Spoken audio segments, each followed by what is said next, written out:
안녕하세요.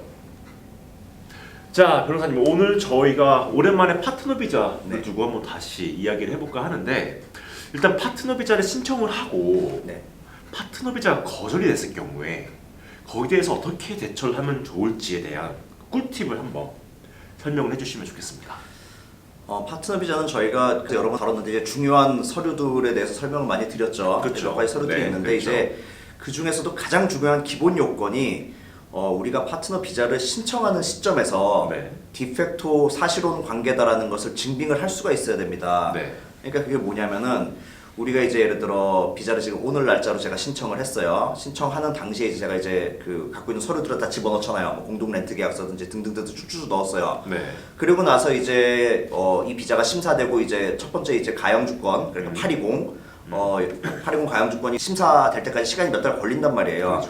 그 사이에 이제 우리가 계속 이렇게 뭐 데이트도 하고 이렇게 뭐 같이 살면서 추가적인 증빙 자료가 생길 수가 있어요. 심지어 뭐 임신을 하실 수도 있고, 그렇죠. 또는 뭐 출산을 하실 수도 있고.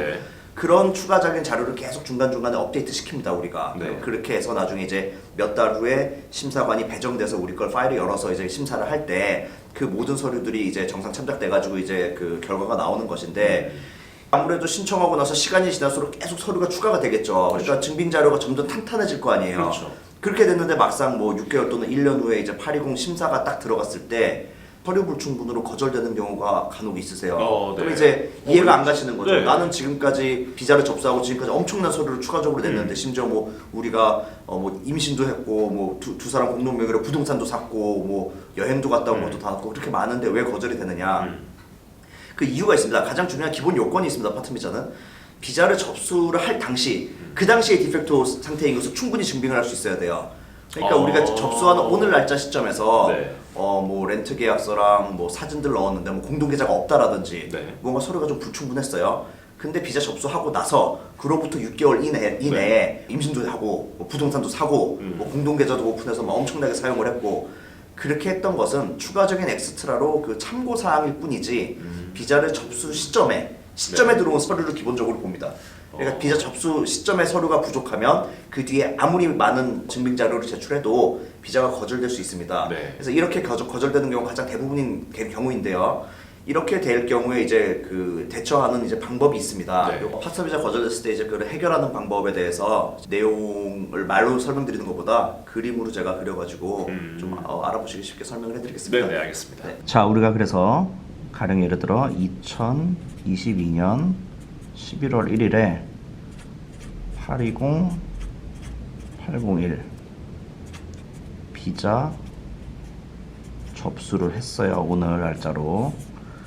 그럼 예를 들어 이제 여기에 이제 서류가 쭉쭉 들어갈 거 아니에요. 서류가 뭐 이거저거 뭐 서류를 뭐 제출을 했어요.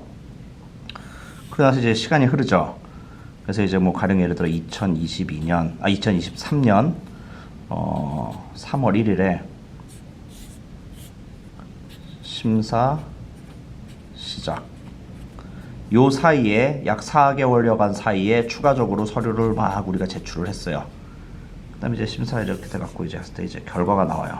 가령 예를 들어 뭐 2023년 5월 1일에 결과. 근데 이제 우리가 여기 요 접수 신청할 당시에 들어갔던 서류들이 조금 미비한데 요 사이에 아무리 많은 충분한 서류가 들어가도 심지어 뭐 요 사이에 서류가 들어갈 수도 있겠죠. 아무리 요 사이에 많은 서류가 들어가도 요게 부족하면 이제 결과가 이제 거절이 되는 경우가 있습니다.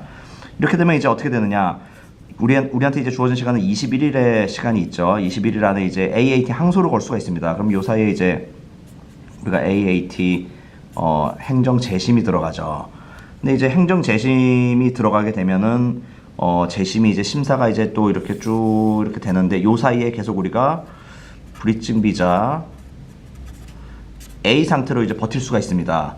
근데 요 사이에 이제 이 심사 기간이 대충 뭐 한 1에서 2년까지 걸려요. 이게 심사 기간이. 요 사이에 우리가 불입증 A 상태로 버티잖아요. 그러면 이제 뭐 2년 후에 가령 예를 들어 이제 행정 재심이 열렸다. 그래서 행정 재심이 열리면은 우리가 뭐 그 재심에서 뭐 승소할 수도 있고 패소할 수도 있습니다.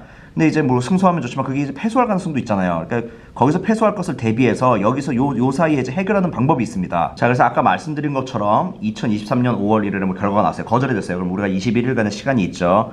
요 사이에 이제 우리가 뭐 서류를 좀 이렇게 재심 서류를 만들어서 재심을 신청을 합니다. 그럼 이제 잼심 이제 신청하고 나서 이제 재판이 열리고 이제 결과가 나올 때까지 뭐 한 2년 정도 소요된다고 할게요.